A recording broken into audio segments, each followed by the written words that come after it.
Estamos já no penúltimo dia, né? Só tem mais uma quinta desta série. E nós estamos falando sobre personagens bíblicos que passaram por momentos de dificuldades, mas superaram essas dificuldades a tal ponto de alcançar a graça e a misericórdia do Senhor. Todos nós aqui também já enfrentamos dificuldades, adversidades, lutas, problemas. Todos nós aqui já passamos por ansiedades, nós já passamos por desemprego, por enfermidades. E Deus, Ele tem sido tão bom conosco que hoje nós podemos testemunhar da sua grandeza através da própria vida de cada um de nós aqui na casa do Senhor. Nós lamentamos o que está acontecendo lá no Oriente Médio, né? É uma guerra que, desde os tempos bíblicos, parece que não tem fim. Quando os ânimos de um se acalmam, o outro já se incendeia de novo. E nós vemos aí, estamos vivendo a iminência de uma guerra a nível mundial, né? A palavra iminência significa que pode acontecer a qualquer momento. Que Deus tenha misericórdia do povo espalhado por este mundo aí e nos guarde, né? Que Deus nos livre de passarmos por esse período aí depois da pandemia. Não seria nada bom. Só aquela guerra que está acontecendo ali já vai mexer muito nas estruturas de muitos países, inclusive o nosso, economicamente, socialmente, diplomaticamente. Portas se fecham para o nosso país por algumas atitudes que não devem ser tomadas dos nossos governantes. Mas a nossa esperança está em Deus, amém? A nossa esperança está no Senhor. Agora, nós precisamos entender também que aquilo que os seres humanos, que os servos de Deus têm que passar, eles passarão, independente de guerra ou não, amém, gente? Mas é preferível que seja sem a guerra, não é? Sem a guerra, tá?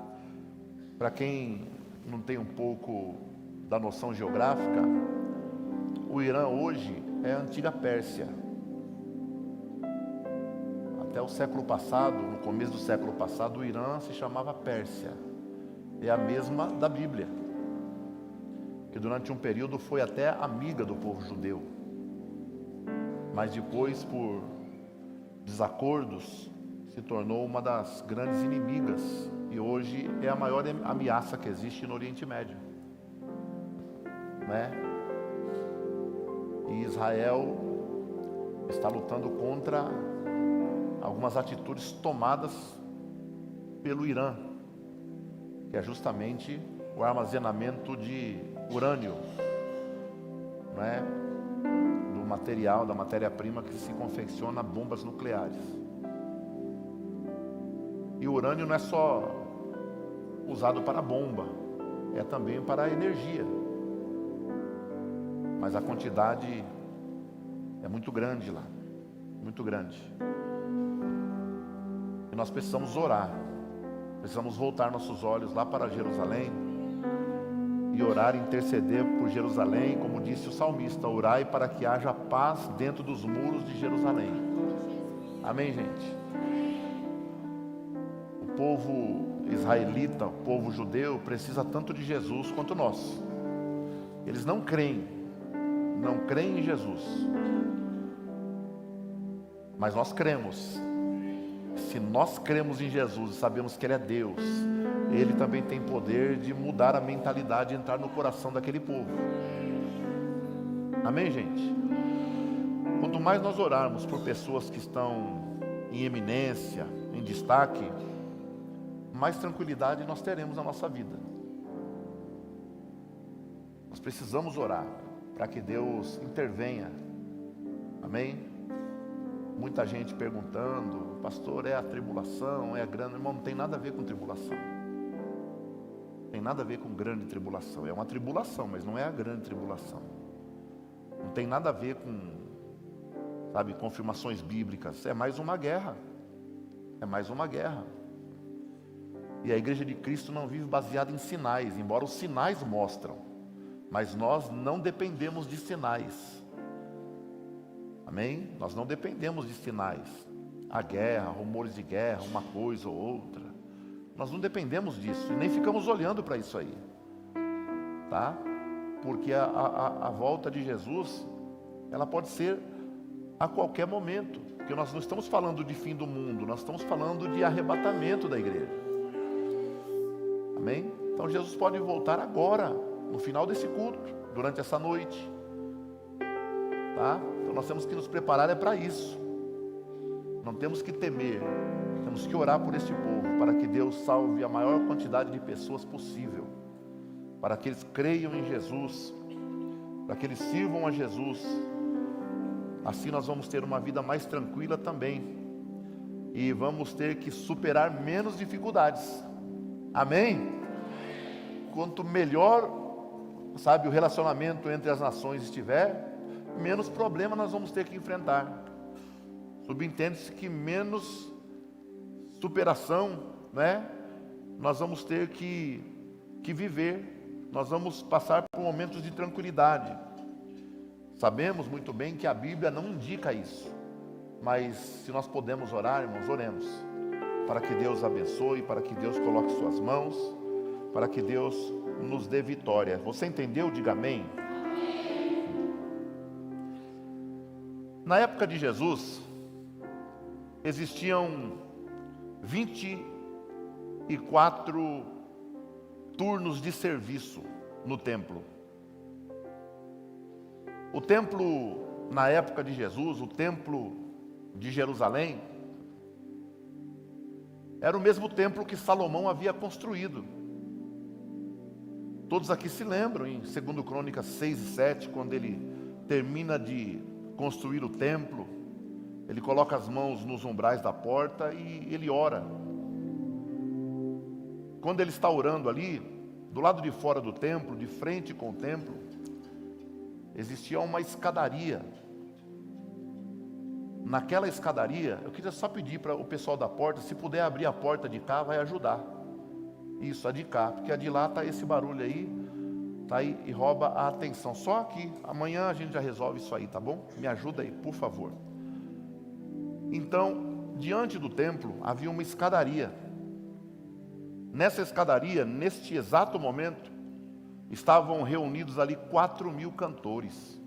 Quantos mil? 4.000 cantores.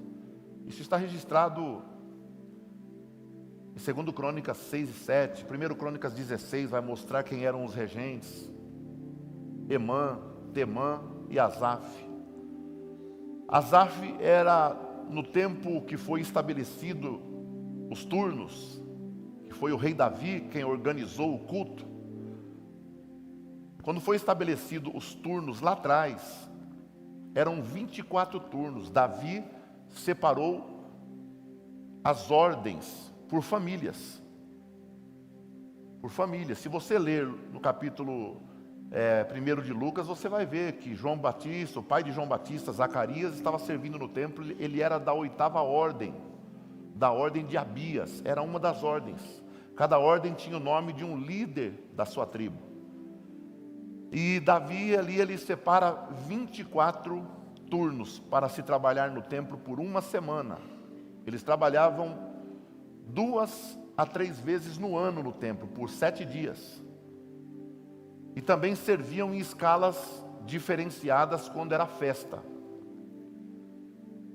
Existia, na época de Jesus, 20.000 sacerdotes. Quantos? Não eram poucos. 20.000 sacerdotes. Foi Davi que instituiu isso. Os sacerdotes, os turnos, de forma que eles iam para o templo para servir durante uma semana. Então 20.000 para 24 turnos, aproximadamente 900 sacerdotes por turno, para servir no templo. O templo era grande, não era só a parte interna, era a parte externa. A avaliação de animais que iam ser oferecidos, a limpeza, sabe? A degolação dos animais, cada tipo de animal era uma oferta diferente, a limpeza, a parte sanitária, o cuidado, o zelo, tudo, as ofertas, a tesouraria, os porteiros, os cantores. Então eram 20.000 em 24 turnos. E de época em época, esses 900 sacerdotes tinham o apoio de outros, porque era época de festa, como eu falei agora há pouco. E eles se reuniam para subir junto a Jerusalém. Porque você nunca vai ler na Bíblia alguém indo a Jerusalém. Você nunca vai ler na Bíblia alguém viajando a Jerusalém. Você nunca vai ver, você sempre vai ver subindo a Jerusalém. Porque Jerusalém era a capital da adoração.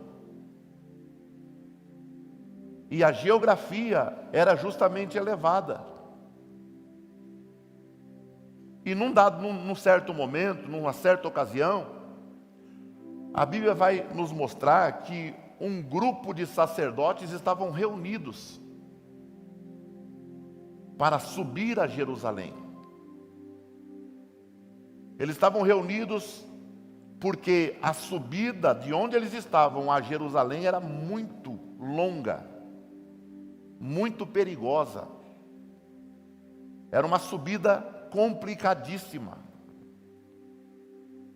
E eles estavam ali, aguardando o momento para subirem juntos, numa comitiva, para não correrem risco de serem assaltados, feridos. Porque neste caminho que eles faziam, de aproximadamente 25 a 26 quilômetros de subida, eles subiam aproximadamente 1.000 metros de altitude, distância 25 a 26, altitude aproximadamente 1.000 metros. Eles saíam de 400 metros abaixo do nível do mar e subiam a 600 metros acima do nível do mar. Quem está me entendendo, diga amém. Eles saíam de um platô, de uma profundidade de 400 metros, subiam 25 quilômetros até chegar a 600 metros acima do nível do mar. Menos 400, mais 600, 1.000 metros.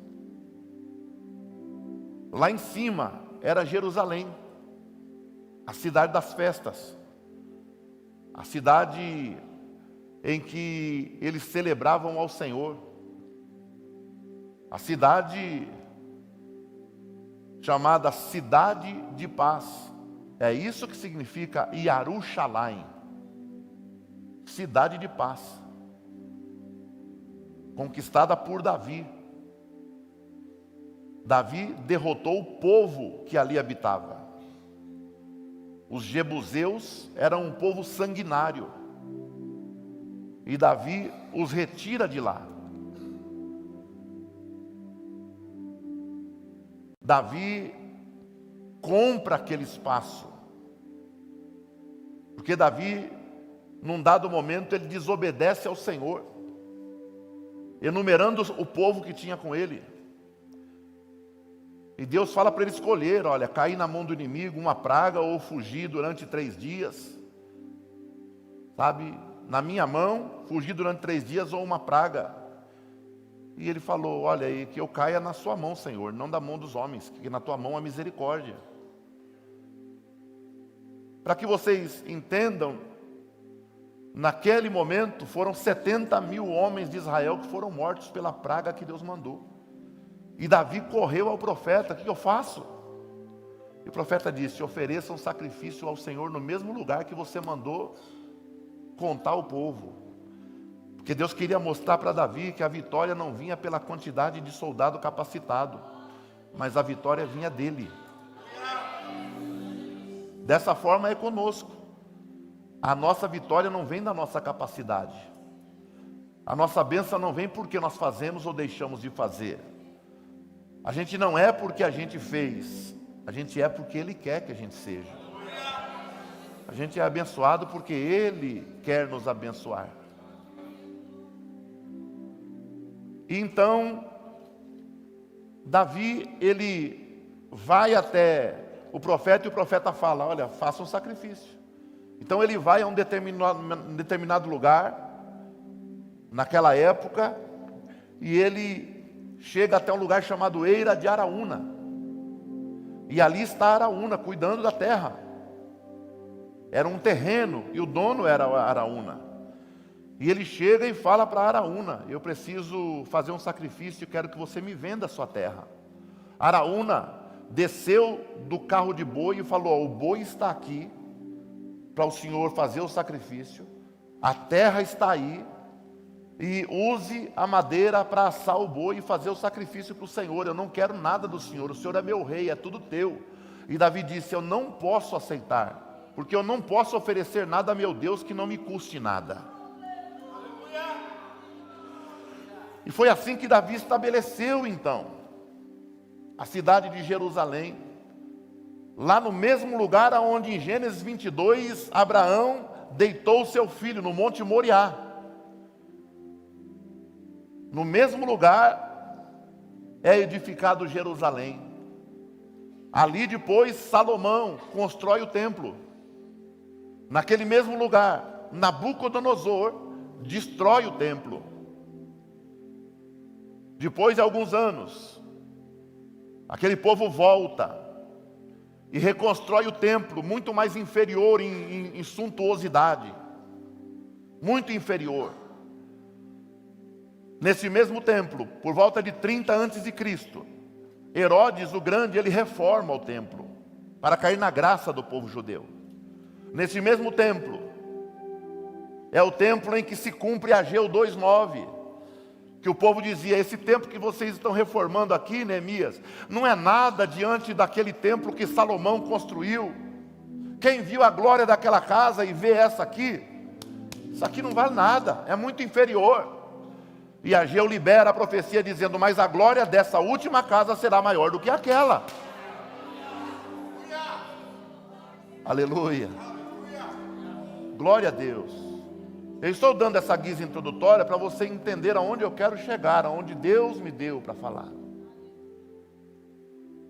E a glória da última casa que Ageu se referiu não era riqueza, porque o templo de Salomão foi uma das 7 maravilhas do mundo durante muito tempo. Foi algo inimaginável em valores. E agora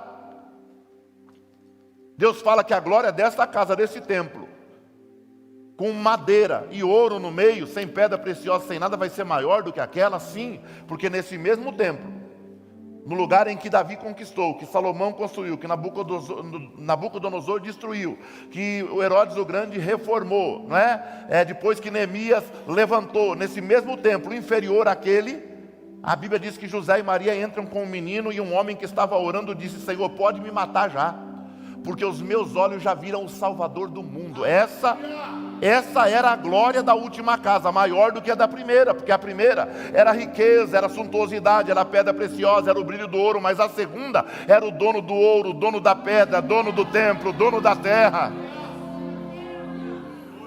Então a glória era essa. E desse templo então, no tempo de Jesus, já reformado, o culto continuava. E de época em época, ou melhor, de semana em semana, se trocava os turnos dos sacerdotes. Para trabalhar no templo durante uma semana, deixavam suas casas, viviam de ofertas, de doações. Uma parte do animal era para o sacerdote, outra parte era para se oferecer ao Senhor. E num dado momento, num certo lugar, numa cidade chamada Jericó, que cidade? Existia uma comitiva de sacerdotes, de religiosos, de estrangeiros, 400 metros abaixo do nível do mar. E é aqui que eu começo a pregar. Dá para dar glória a Deus? Capítulo 10 de Marcos. Eu quero falar sobre superação. Eu fui lá atrás para você entender a localização, para você compreender do acontecimento, para você ficar inteirado do que sucedeu, para que entender por que aquele homem e aquele povo estava ali. Versículo de número 46, por favor. Eu já falei disso diversas vezes, mas Deus me deu algo diferente. Eu quero transmitir a vocês hoje aqui. Depois foram para Jericó, e saindo ele de Jericó, com seus discípulos e uma grande multidão, Bartimeu o cego, filho de Timeu, estava sentado junto ao caminho mendigando. E ouvindo que era Jesus de Nazaré, começou a clamar, a dizer: Jesus, filho de Davi, tem misericórdia de mim. E muitos o repreendiam para que se calasse, mas ele clamava cada vez mais alto: Filho de Davi, tem misericórdia de mim. E Jesus, parando, disse que o chamassem, e o chamaram, e o cego chamaram-lhe o cego, dizendo-lhe: tem bom ânimo, levanta-te, que ele te chama. E ele, lançando de si sua capa, levantou-se e foi ter com Jesus. E Jesus, falando, disse-lhe: o que queres que te faça? E o cego lhe disse: mestre, que eu tenha vista. E Jesus lhe disse: vai, a tua fé te salvou. E logo viu e seguiu a Jesus pelo caminho. Glória a Deus. Então, aquele homem estava aproveitando um evento. Hoje não é muito diferente. Quando você vai para um evento onde tem uma aglomeração de pessoas, os carros ficarão do lado de fora. Ali muita gente se aproveita. Leva um carrinho de cachorro quente, um carrinho de churrasquinho, leva um flanelinho, flanelinha coloca a sua roupa para ganhar um dinheiro a mais. Pessoas estão ali porque sabem que a aglomeração de carro vai ser grande. Naquela época, essa era a oportunidade daquele homem, que nem nome tinha. Ele era filho do seu Timeu. O nome dele não era Bartimeu, ele era filho de Timeu, porque Bartimeu significa filho de Timeu. E ele estava ali aproveitando o evento que aconteceria lá em Jerusalém. E aquela quantidade de pessoas vinha aumentando, porque todos subiriam juntos. Ali, os sacerdotes que iam servir durante aquela semana toda que antecedia a Páscoa, eles subiriam juntos, para que não houvesse problema, porque eram 25 quilômetros de Jericó até Jerusalém. É a mesma estrada que Davi cita no Salmo 23. Ainda que eu andasse pelo vale da sombra da morte, não temeria mal algum, porque tu estás comigo, a tua vara e o teu cajado me consolam. É o mesmo vale. Naquele vale, no capítulo 10 do Evangelho de João, a Bíblia nos fala que o samaritano, o bom samaritano encontrou um homem que descia de Jerusalém até a parte de baixo. No meio do caminho ele foi saqueado, assaltado, rasgaram-lhe a roupa, roubaram-lhe o dinheiro, deixaram ele como morto. Era o mesmo lugar. Então eles tinham medo de subir em pequenos grupos. Então esses 900 ou quase 900 sacerdotes estavam ali esperando o momento de subir a Jerusalém. Uma grande quantidade de estrangeiros também, pessoas que haviam se convertido ao judaísmo, queriam subir também a Jerusalém. E esse homem disse no seu coração: agora é a minha oportunidade, vou ganhar um dinheiro a mais, eu tenho a identidade, eu tenho o alvará de cego, Roma me deu, eu posso trabalhar sossegado, ninguém vai me importunar. Afinal de contas, a minha capa é aquilo que me garante a tranquilidade de poder pedir esmola aqui e não ser preso, porque mendicância naquela época era caso de cadeia. Mas ele tinha uma capa, a capa Roma dava, dizendo: você tem autorização para poder pedir esmola onde você quiser, dentro dessa circunvizinhança. Aquele homem estava ali, mas subentende-se pelo texto que nós lemos que aquele homem não estava confortável com a sua situação. Ele não estava querendo usar a capa e a mendicância como um amuleto. Ele queria uma mudança na vida dele. E todo aquele que deseja uma mudança de vida e vai até Jesus, encontra a mudança de vida em Jesus. Glória a Deus, é por isso que você está aqui essa noite, porque você busca mudança de vida, porque você buscou mudança de vida, e quando você encontrou Jesus, Jesus mudou a tua vida. É por isso que você está aqui hoje. Você não está aqui simplesmente porque é festa, não, você está aqui porque o dono da festa está aqui, e o dono da festa, quando ele está na festa, não falta bolo, não falta o vinho, não falta alegria, não falta música boa, não falta comunhão, não falta diálogo, não falta presença. O dono da festa está aqui hoje. Aproveite então a glorificar o nome dele o mais que você pode, para que ele não despeça você de mãos vazias hoje aqui dentro desta igreja. Aleluia. Aquele homem, a sua história, uma história extra bíblica que eu não vou contar, mas nos dá a entender. Uma das traduções, quando Jesus diz assim, olha, o que queres que te faça? Ele diz assim, que eu torne a ver. Uma das traduções, não é a que eu estou usando. A que eu estou usando diz que eu volte, ou que eu enxergue. Sabe? Que eu enxergue. Mas existe uma tradução que diz que eu torne a ver, nos dando a entender que um dia ele viu. Que um dia ele viu. Esse homem está ali, gente, aguardando o momento em que escutasse as moedas caírem na sua canequinha, assentado à beira do caminho, esperando o primeiro barulho avisar, começou, esperando uma migalha. Mas onde Jesus está, ninguém recebe migalha. Onde Jesus está, a festa é completa. Onde Jesus está, ninguém é bicão na festa, todo mundo é convidado de honra. Glórias a Deus, todo mundo é convidado de honra. Bendito é o nome do Senhor. Mas eu imagino que aquele homem, mesmo naquela expectativa, a situação de ficar mendicando, sabe? Eu creio que machucava o coração daquele homem, porque feriu o seu ego. Quem é que gosta de viver de esmola? De viver de ajuda dos outros a vida toda? E não é porque queria, é porque não tinha outra possibilidade. Naquela época ele não tinha outra possibilidade. Então ele era obrigado a viver da mendicância. Então eu creio que o coração daquele homem se fechou para a vida, se fechou para as pessoas. Hoje não é difícil. Hoje qualquer coisa que acontece na família, né, no relacionamento, amizades, qualquer coisinha, o coração se fecha.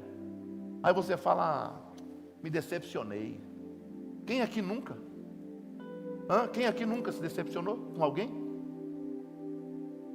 Né? E até diz assim, olha, eu até perdoo, mas andar junto não dá.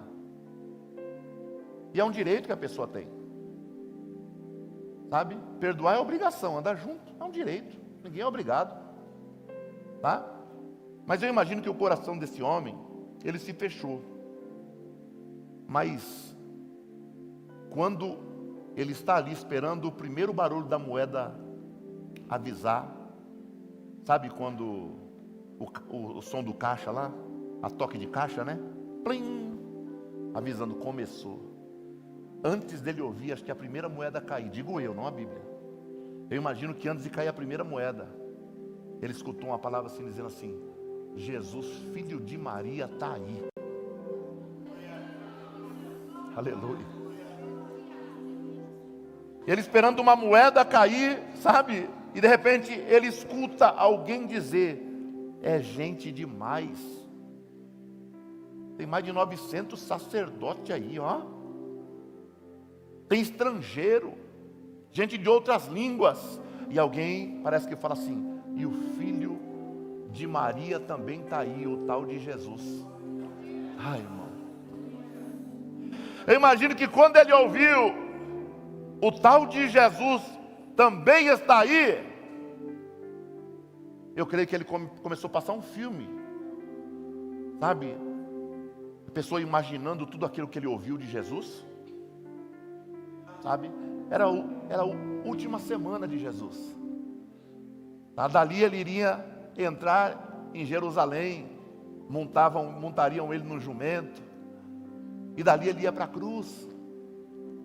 Mas eu creio que quando ele ouviu, Jesus também está aí, o filho do carpinteiro também está aí. Eu imagino que ele começou a lembrar do que falaram para ele a respeito desse tal de Jesus. E a Bíblia diz em Romanos 10:17 que a fé vem pelo ouvir, e ouvir a palavra de Deus.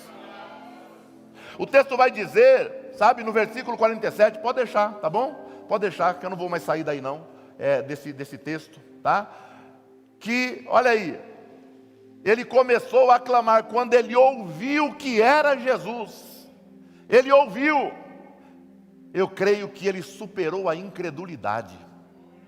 Porque eu creio que ele pensava, para mim não tem mais jeito, vou ficar até o fim da minha vida pedindo esmola, dependendo de ajuda, dependendo de uma moeda, tendo que me assentar aqui toda semana, tendo que ficar aqui carregado de um lado para o outro, ridicularizado pelas pessoas por causa da minha capa que identifica que eu sou um mendigo, que eu fico pedindo as coisas para os outros, que eu não tenho onde morar, que eu não tenho onde viver. Eu creio que para mim não há mais esperança, mas quando ele ouve o nome de Jesus, a incredulidade do teu coração pede licença e diz: eu preciso ir embora, porque ele ouviu falar do nome que tem poder para transformar a vida de uma pessoa, aleluia. E então ele superou a sua incredulidade, aleluia, e começou a gritar desesperadamente: Cristo, filho de Davi.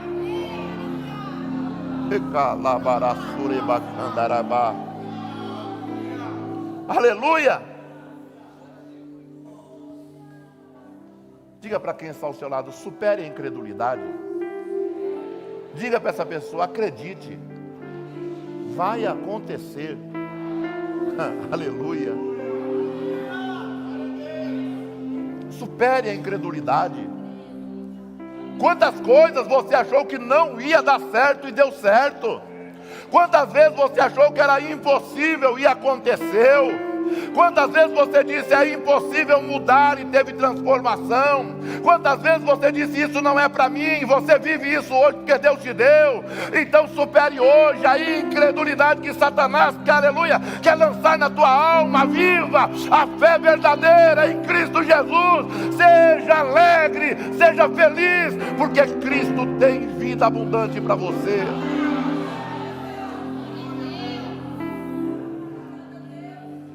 Superou a incredulidade. Segundo lugar, quando ele começa a gritar, na realidade eu creio que ele deve ter dado uns 2 berros, desse que nem eu dou. Eu não sei aqui, né? Mas já teve gente que se incomodou com a minha voz. O meu glória, o meu aleluia. Às vezes a pessoa não fala, mas se incomoda. Mas ali não era um incômodo de muito alto. Não precisa disso. Não era esse incômodo. Ali era o incômodo que chegaram a dizer: ei, cala a boca, rapaz. Você está incomodando a gente. Você não se enxerga? Você não está vendo? Só está você aí que nem um doido gritando no meio do povo. Sabe? E eu creio que aquilo, se sou eu ou você, de repente nós iríamos, sabe, murchar, não é? Estou sendo inconveniente. Porque hoje a igreja, ela vive alguns extremos. Um dos extremos, tá, é o extremo do protocolo. Sabe, não pode ter nada diferente. Se alguém levantar ali falando em língua, tem gente que fica até assustado. Se alguém der um glória a Deus mais alto lá no fundo, é perigoso. É perigoso, não estou falando que acontece aqui, mas é perigoso todo mundo olhar para lá, porque, nossa, que falta de decoro. Se vê alguém sapateando na igreja, meu Deus, que meninice, é meninice, mas é coisa de menino. Se você é maduro hoje, glória a Deus, mas para ser maduro hoje, você também foi menino. É melhor um menino dentro da igreja do que um velho desviado. Eu vou repetir. É melhor um crente menino dentro da igreja fazendo coisas de menino do que um velho desviado lá fora, cheio de religiosidade. Então eu creio que o coração dele deve ter fechado. mas ele superou o desejo de se calar. Ele superou. Eu creio que doeu. Ele engoliu aquilo. Sabe? Estou incomodando. Chato, eu sei. Mas aquele cego, ele teve uma revelação. Olha aqui, vem cá. Aquela era a última vez que Jesus passaria por aquela saída, sabe, indo a Jerusalém. Aquela era a única, era o quê? A única oportunidade que aquele cego teria em toda a sua vida. Aquela, ei, olha para mim, era a oportunidade da vida dele. Aquela, sabe, era a chance que ele tinha. E no meio de tanta gente metida espiritual, cheia de protocolo, é por isso que eu não estou nem aí com isso. Eu não ligo culto para mim. Eu venho aqui para dar o meu corpo, minha adoração a Deus. Eu não ligo se você levanta a mão, bate palma, se você salta da cadeira, se você sapateia, se você grita mais alto que alguém, chora no meio do culto, se ajoelha no meio do corredor. Eu não estou nem aí para isso. Eu quero é dar o meu melhor para Deus, porque eu não sei se amanhã eu tenho vida para isso, então eu quero aproveitar. É agora. Você devia fazer o mesmo, aproveitar o culto de agora, de hoje, porque você não sabe se amanhã Deus vai te dar fôlego de vida. Então hoje dê o seu melhor. Quebra o seu protocolo.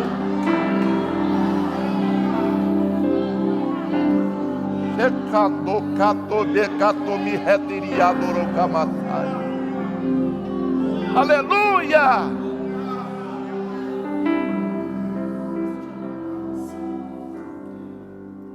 Eu não posso chorar porque eu estou de blush, porque vai sair o negócio, eu sei lá o nome daquilo. Porque vai sair a sombra, amor, é sombra? Faça aqui. Vai sair o rímel. O que escorre aqui que fica preto? É o rímel. No começo é o rímel, depois que chora é horrível. Não tem problema. Deixa o rímel derreter no rosto. Deixa o pó escorrer. Eu canto no candurabagá. Deixa o batom descolar do lábio. Deixa, irmão, deixa. Não tem problema se o desodorante vencer. Não tem problema, você veio aqui para adorar a Deus. Aleluia, supere o desejo de ficar calado na igreja. É porque eu não gosto, é porque é assim, é porque é assado, é porque faz barulho, é porque eu tenho vergonha. Tenha vergonha de pecar, mas não tenha vergonha de adorar. Tenha vergonha de pecar.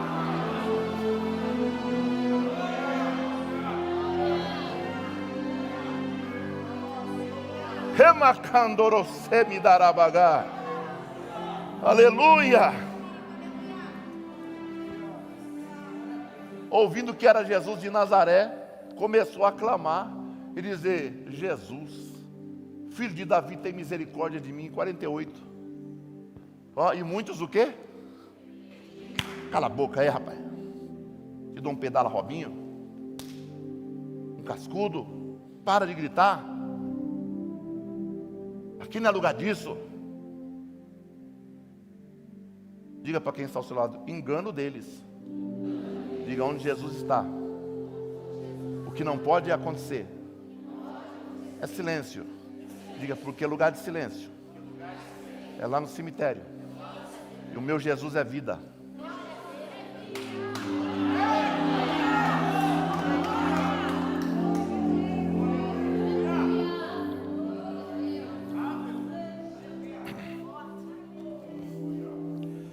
Então, fica quieto, rapaz.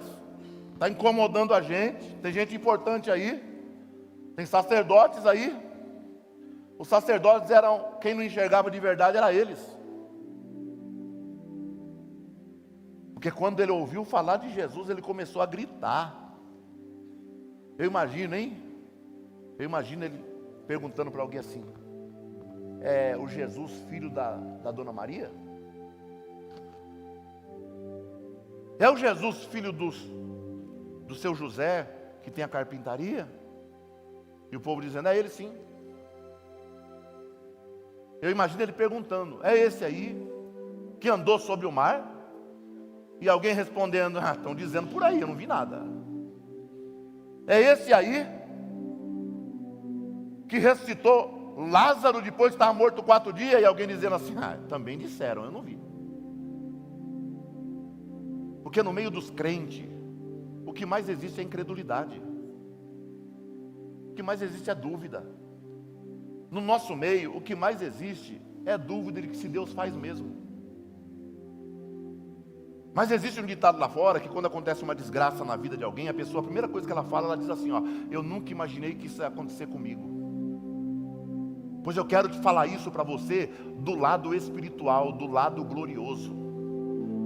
Você que nunca viveu nada sobrenatural e não acredita no que eu já vivia, outras pessoas já viveram, em nome de Jesus, eu quero liberar essa palavra sobre a tua vida, que você vai dizer assim: eu pensei que isso acontecia com eles, agora aconteceu comigo.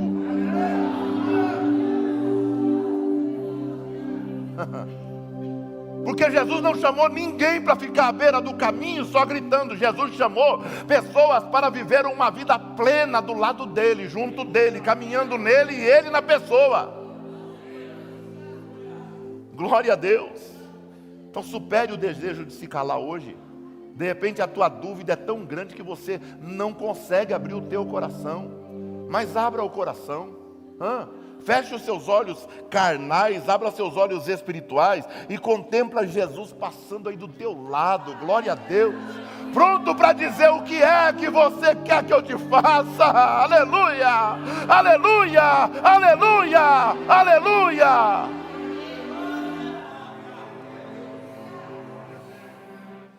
Glória a Deus. Em terceiro lugar, Jesus superou, o cego superou a visão distorcida de Jesus.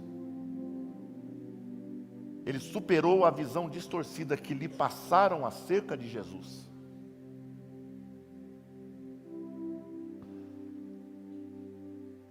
Porque tem muita gente que serve a Jesus, mas não conhece Jesus. Esse é o grande erro do nosso povo. Tem gente que segue a Jesus, mas não conhece Jesus. Porque o que fala de Jesus está aqui. E aqui que fala sobre Jesus. Não é no X, no Facebook. Chique, né? Facebook. Instagram. Chique, né? Não é no Facebook, no Instagram. Onde fala de Jesus é aqui. E tem muita gente seguindo Jesus, mas não conhece Jesus. Não sabe quem ele é de fato. Só sabe que ele é Jesus, ele vai dar vida eterna, ele é o Filho de Deus, ele é Deus. Mas não conhece Jesus. Então tem uma visão ofuscada de quem é Jesus. Jesus é o Deus que me abençoa. Jesus é Pai. Ele, através dele, você passou a ter o direito de ser chamado Filho de Deus. Jesus é Senhor, Salvador, Redentor, onipotente, onisciente, onipresente, presciente, transcendente, santo, eterno, todo-poderoso, inigualável, incomparável, incomensurável. Aleluia! Ele é criador, ele é mantenedor, ele é o que cura, Ele é o que transforma, Ele é o que sara, Ele é o que restaura, Ele é o que abate, Ele é o que exalta, Ele é o que transforma a vida do homem perdido e coloca em cima de um púlpito para pregar a sua palavra. Aleluia! Jesus é o Deus Todo-Poderoso que encontrou você num dado momento da sua vida, que ninguém dava mais nada por você, que você não imaginaria que tinha mais esperança para você, mas Ele disse: eu sou o caminho, eu sou a verdade, eu sou a vida, vem andar em mim, vem andar em mim.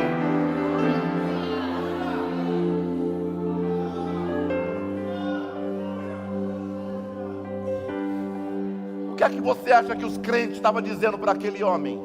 Jesus, dizem que Ele fez, dizem que Ele faz, dizem que Ele isso, dizem que Ele aquilo, mas Ele anda lá com 12 lá, tem até uma sacolinha de dinheiro. E outra, Jesus, Ele anda lá com os discípulos, e um deles lá é Pedro. Eu conheço Pedro.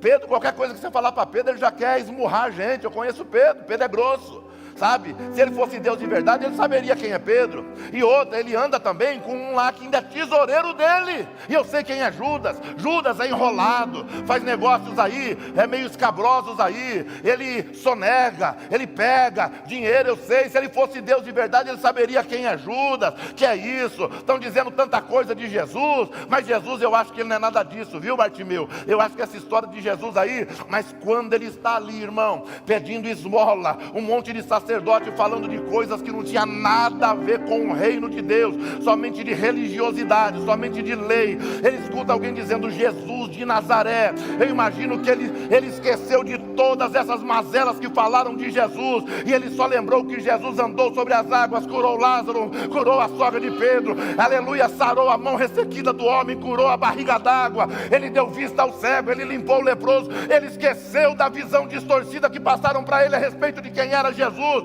o Jesus na boca daquele povo. E ele conheceu quem era Jesus através de uma revelação que veio de Deus para ele. Ele teve uma visão plena, ele superou uma visão deturpada que passaram acerca de Jesus para ele, e ele enxergou quem era Jesus de verdade, o Cristo poderoso, o Cristo Salvador, o Cristo que liberta, que cura.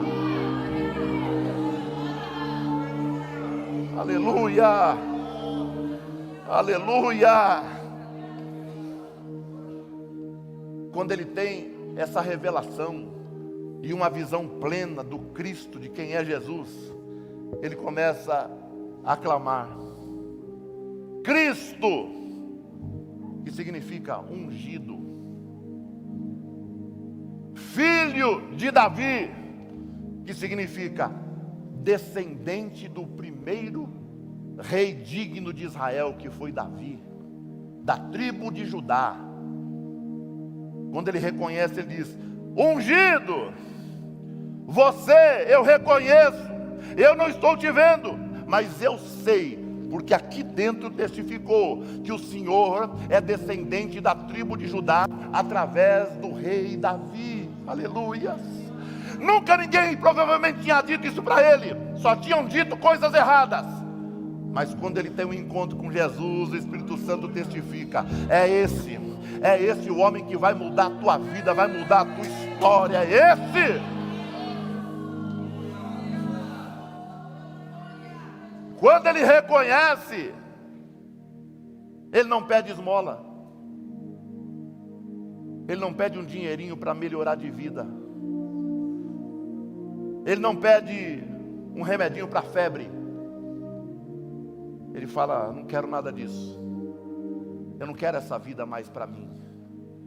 Cristo, Filho de Davi, tem misericórdia de mim. Cardia. Cristo, Filho de Davi, sinta no teu coração a minha dor. Isso é misericórdia. Glória a Deus. A raiz da palavra misericórdia, a raiz da palavra misericórdia, glória a Deus, a raiz vem do termo útero. Cristo, filho de Davi, me trata como um filho dentro do útero de uma mãe.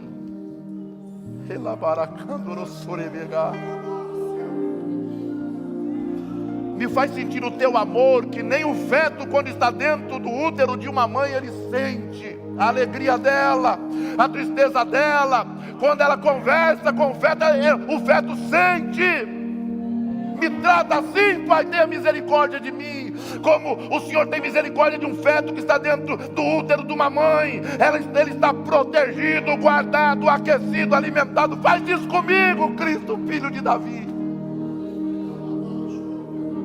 Aleluias. Ele superou a visão distorcida que tinham passado para ele. Supere essa noite. De repente você está um pouco magoado com Jesus. De repente você está magoada com Jesus, porque algumas coisas não estão dando certo na sua vida. Isso é momentâneo. Isso vai passar.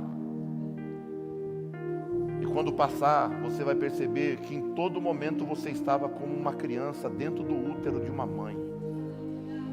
Aleluia, guardada pelas mãos poderosas de um Deus que te ama. Glória a Deus. Glória a Deus. Quarto lugar, ele superou a incredulidade ao renunciar. Você sabia que uma das maiores provas de quem somos em Deus não é o que fazemos, mas é o quanto renunciamos? Você já teve que abrir mão de algo? Já teve que abrir mão de algo que te custou para poder servir a Jesus? Você já teve que falar não para um patrão para servir a Jesus? Você já teve que falar não para um bom dinheiro que você ia ganhar, para poder falar assim: olha, eu não aceito, não dá para mim. Mas por quê? Porque eu sirvo a Jesus.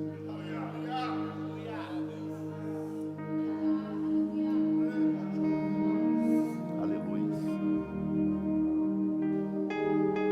Já abriu mão de destaque, de posição por Jesus? É aí que você é medido no céu. Não é o tanto que se faz, é o tanto que se renuncia. Aquilo ali está me abençoando, está me ajudando tanto, está me ajudando tanto, mas sabe, eu estou vazio, estou fraco, estou desanimado. É a hora de pensar e falar assim: ou é isso, ou é daqui para pior. Ou você abraça aquilo e ali descamba, ou você renuncia e Deus te abraça.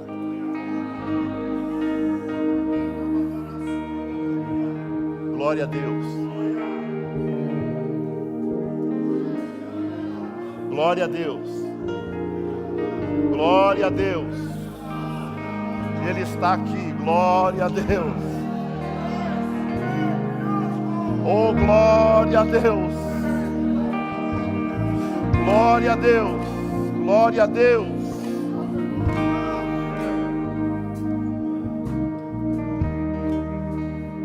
Nunca esqueça disso.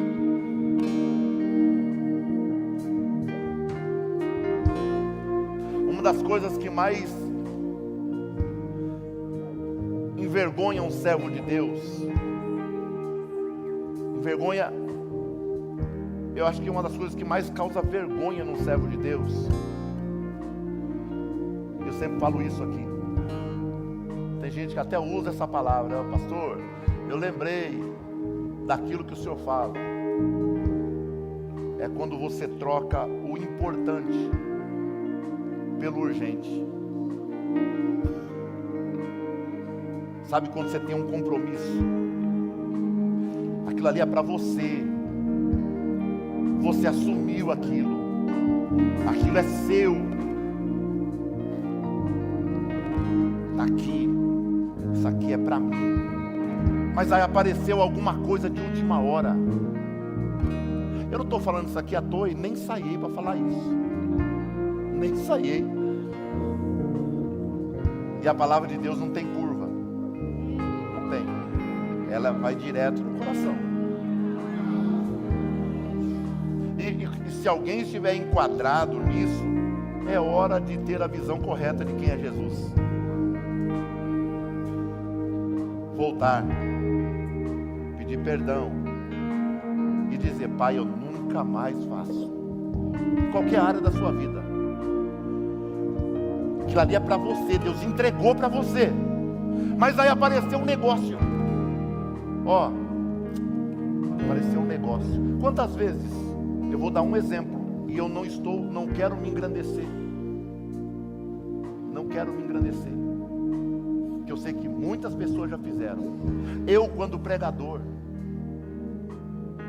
quantas vezes, mesmo pastoreando a igreja, não tinha culto, eu tinha uma agenda em algum lugar.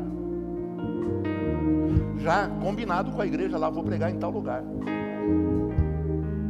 E depois chegava alguém: pastor, nós vamos ter uma festa aqui na igreja. O pregador que viria está doente, não pode vir. O senhor pode vir pregar nesse dia? Eu ia lá na minha agenda. Eu já estou naquela igreja. Pastor, a oferta que eu ia dar para esse pastor que vem de fora, nós vamos dar para o senhor. Aonde eu vou pregar nesse dia que eu estou agendado? Eu não sei nem se vão me dar oferta. Não sei nem se vão me dar oferta, nem a condução. Aí sabe que, poxa, irmão, a oferta ia me ajudar bastante, mas eu já tenho um compromisso. Já tenho um compromisso. Diga para quem está ao seu lado: não troque o importante pelo urgente. Amém? Glória a Deus. Supere a incredulidade renunciando. Renuncia, deixa aí. Sabe por quê? Porque quando você renuncia a algo que não é para você, você larga um peso. Você já imaginou andando na cidade com uma melancia nas costas?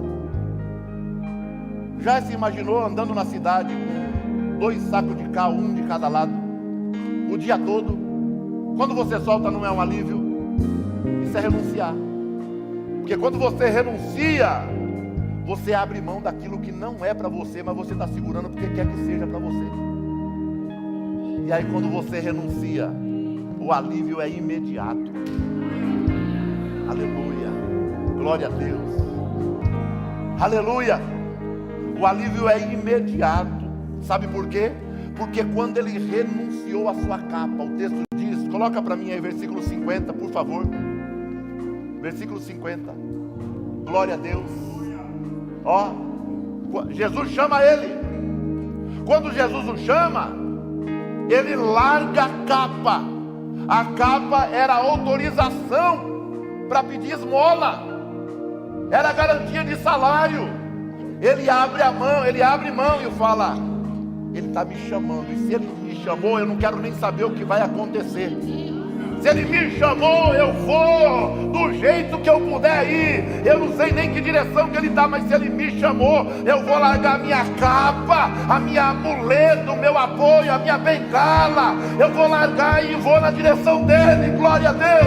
Quando ele largou e renunciou, aleluia, quando ele renunciou, ele atendeu o chamado de Jesus. Quando ele atende o chamado de Jesus, ele superou, aleluia, ele renunciou, ele abriu mão e recebeu o milagre, recebeu a cura instantaneamente.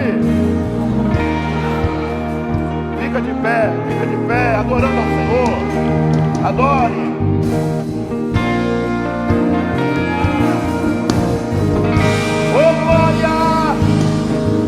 Só quem entendeu, declara o nome do Senhor.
quero ler uma história de superação para você. Depois nós vamos mostrar aqui rapidinho imagens, tá? De um jovem australiano. Era depois, irmão. Era depois, mas agora já foi, tá bom. Não tem problema não. Eu vou ler aqui, tá? Nick Vujicic. O nome é bem complicado, tá? Nick nasceu na Austrália em 1982, com uma síndrome rara chamada tetraamélia. A pessoa nasce sem braços e sem pernas. Pais cristãos ficaram devastados ao vê-lo pela primeira vez no hospital. A pergunta era: por quê?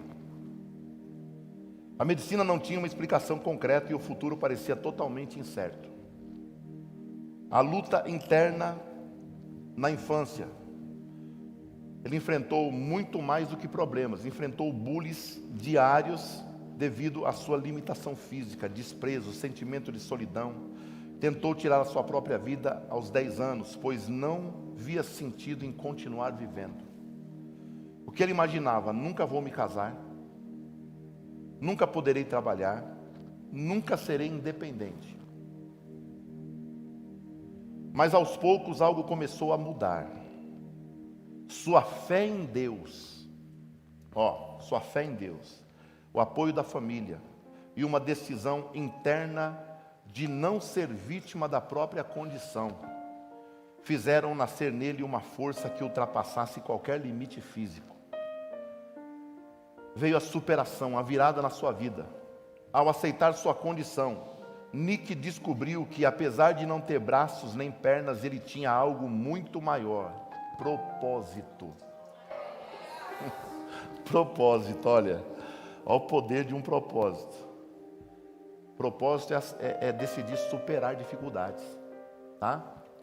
Começou a fazer palestras de motivação em escolas, igrejas, empresas para jovens e adultos, mostrando que as limitações não definem ninguém.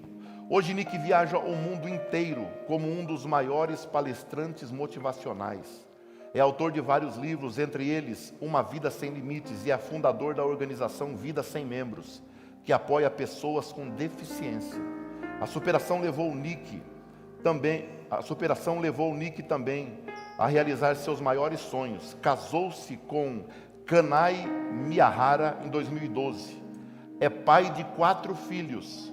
Pratica esportes adaptados, surfa, anda de skate, pesca, faz atividades que muitos julgariam impossíveis. A sua mensagem: se eu posso superar, você também pode. Deus não precisa de que você tenha braços e pernas. Ele precisa que você tenha um coração disposto.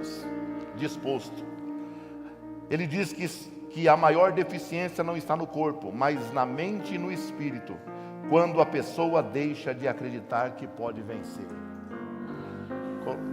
Coloca as outras aí, tem mais 2, né? Aí está ele, ó. Já veio no Brasil várias vezes, tá? Várias vezes, até no Gentile ele já esteve. Não tem braços nem perna. Olha lá, a família que Deus deu para ele. Glória. A mensagem que ele passa para nós é essa: se eu conseguir, vocês também conseguem. Amém? Glória a Deus. Feche os olhos.